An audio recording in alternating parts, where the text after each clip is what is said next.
I'm Grace Clifford. I'm 21 years old and I play for Loughborough Lightning and the Red Roses. I'm a tight hip prop, number 3. Always have been, always will be. It's a very specialised position. Front of the pack, front row, very physical. You're basically doing the dog work essentially in the middle of the pitch. You're not out on the edge running in those fancy balls. It's very much kind of barreling down, getting the carries, building the phases, so that people on the wing, on the edge, can do the fancy stuff. Rugby, to me, is my life. I am on a England Rugby transitional contract with the Red Roses, who are the women's senior rugby team. It's for someone with a promising talent, or they've got something about them that coaches believe they can develop into something that will make them a Red Rose in the future. If someone asks what I do, I'm a semi-professional women's rugby player. My life orientates around it. To me, it does mean everything. That's who Grace Clifford is.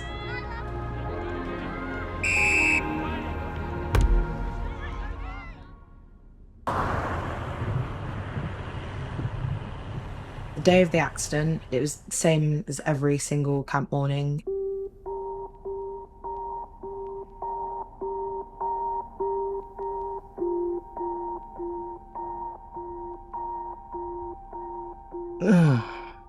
That day, I was just getting dressed and I got a call. She was still in control of what she was saying. She was, "Dad, we've had an accident," and then she just hung up. My youngest daughter, Amelia, she was doing her A-levels on that day. I went outside the hall, waited for her to come out, and then I had to give her the bad news. My dad, he's the sort of person that I could throw a rock and he would come with gifts and everything, but like, "You're so amazing, well done for doing that." And I saw him and I was like, "Oh, there's no flowers." And then I saw his face and I was like, "Oh no." I was like, "Something's happened." So I've asked him, I was like, "Are you okay? Like, what's happened?" And he just said, "Grace has been in an accident." And it felt like life just went into slow-mo. We were on the M1. It was really, really cold that morning. It was still dark. We were slowing down to some traffic. Molly was asleep in the car next to me. I think Leah, Becky and I were all playing like a game of some sort. And I just felt kind of Becky jolt the car a little bit. And I was like, "Are you all right, Becky?" And then I just saw her eyes widen. And about a split second later, it was just a massive bang.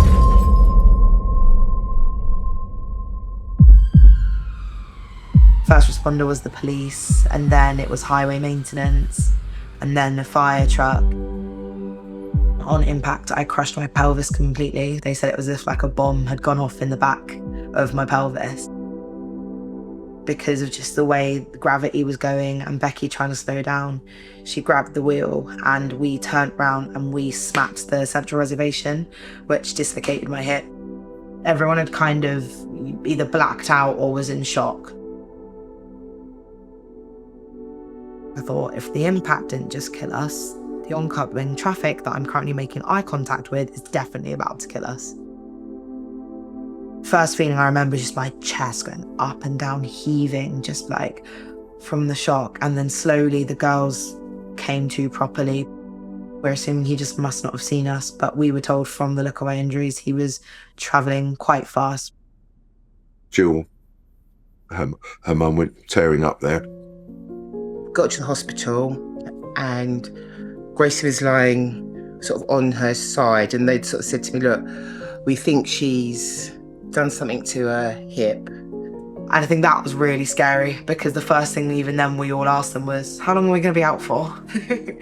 Is it really bad? Or like, you know, is this going to be like, do I need a surgery?" And it wasn't because we were worried about our well-being. It was, we're meant to be playing. We've got an under-20s like competition we need to be at. We're meant to be at camp right now. I had a surgery where I've got 8 screws and like a chainmail holding me together. It wasn't till we got back to Brighton from the hospital and the England doctors came in and told me, "You're going to be out for a year."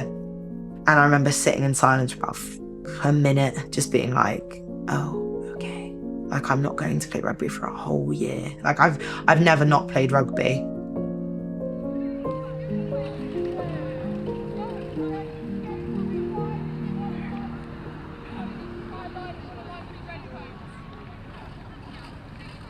Fine, not sore. Felt fine this morning. Genuine, didn't. But I didn't do heavy in gym today also. So it is probably like, it was uppers today.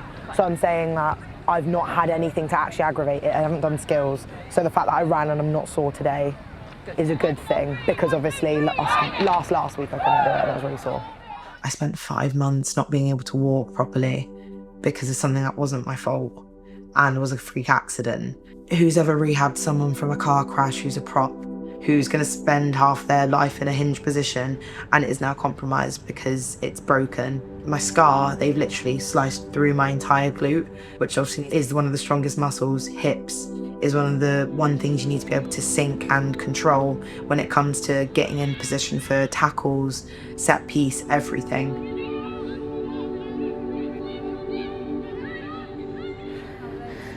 A little bit sore. Just putting out the cobwebs though.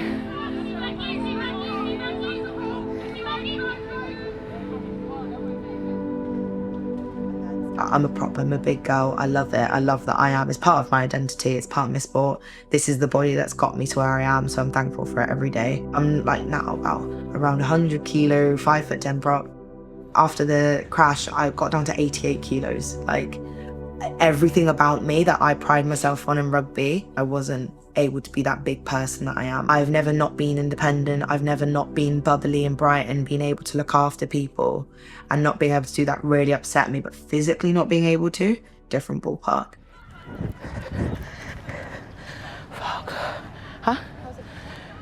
It's fine. It's just sore. I don't know how to describe it. It's like, I can do it, and once I turn and I slow down, that's when it starts being the pinching. Oh, after you've turned? It's the D-cell, yeah. D-cell.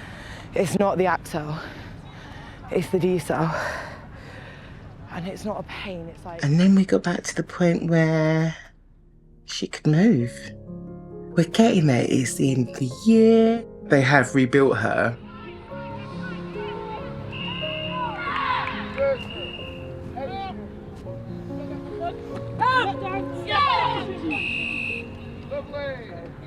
Watch from the back so I get it from where I've been. A year to the date for the accident. They all went out for a coffee to celebrate, we're together, and I get the call. Mum, I think I've broken my ankle. Everything was going right, and how has it gone so wrong again? I've slipped off a force plate. Like, how could this happen now? The crutches and the boot broke her. To be back there again, it broke her and it broke us all. That was my darkest time, I think. That was the first time where I actually said I was going to give up. After they said it was going to be a surgery, I grabbed like these side tables and I just smashed them. I was limping around, smashing them against walls, screaming, I give up, I'm not doing it anymore, I don't deserve this, it's clearly a sign, I'm done, I'm going to leave here. And my mum just sat there like that. I was just like, go on then. And I was just like, that's never going to happen, is it? I'm going to have to keep going no matter what happens. I'm pretty sure I can do anything now. I see a real bright future for myself and my friends, and I'm really thankful for Loughborough and England helping me get there.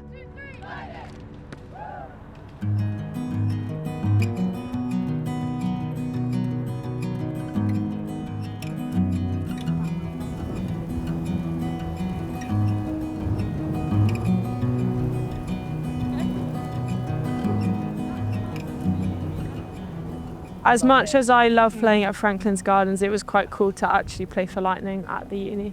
Feels like home a bit more. And like people could actually come and watch us. It's nice having my mum and dad there for a lot of them. I feel like just this year everyone was so close in 20s. Yeah, we all got along really well. Like everyone got along so well, which made the 2 weeks fly past. It went really quickly for me because I was like, oh, like this is, like we're playing rugby again. My first match back after my entire injury was for England under-20s. I think it just gave a little bit of substance to my return. It was like, not only are you back, but you're back in an England shirt after all of this. Were you worried? Was that your first game back with 20s? Not like being like, oh, Bucks or anything? England, like, oh, it's like, how cool is that? Your first game back is England, and I'm like, oh yeah. No, when the team sheet came out, oh my god, that was awful. You started, didn't you? Yeah, that's First why game, I was yeah. so scared. I was like, I'm not ready for that at all. But then it was fine. Like, I keep saying to everyone, like, the nerves only went away when you hear the whistle and you're waiting for the ball. Mum said she got really tearful first game. She said you got tearful at the first game.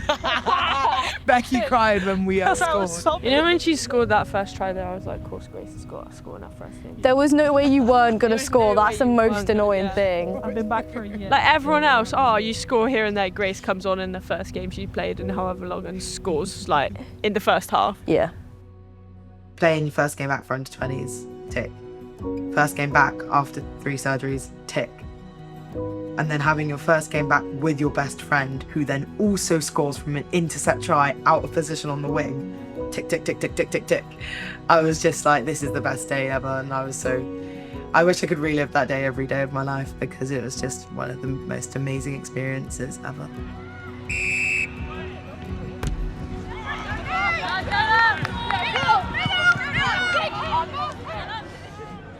5 years' time, I know I'm going to be graduated with a business degree. I also would like to be able to have been capped for the best women's rugby team in the world.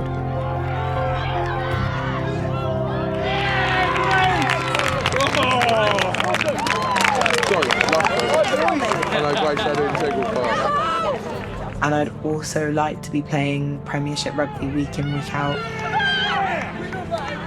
I feel like I'm only at the tip of the iceberg, and I would really, really like to see how far I can push it. I will play for the Red Roses. I will be in the 2029 World Cup. I will end up with that number 3 shirt on my back for the Red Roses, for the best rugby team in the world. And the only thing that could get in the way of that is me. There's nothing else that's going to stop me from wanting or working towards that. That's the most rugby I've played since everything. So I've not played more than 40 minutes, so I'll tell you that. It's no longer a want, it's a I deserve. I've worked so hard for this. There's been too many man hours and too much passion and dedication to just go, maybe I'll make it. I will, and I need to, because I deserve it. I've got a lot to prove, and there's a lot of people watching. I'm going to take the opportunity to be the best I can, because that's the bare minimum. You have to be the best you can. It's something you love. Well played. Well played, girls. Thank you. Well played. Well played. Well played. Really tricky, all of it.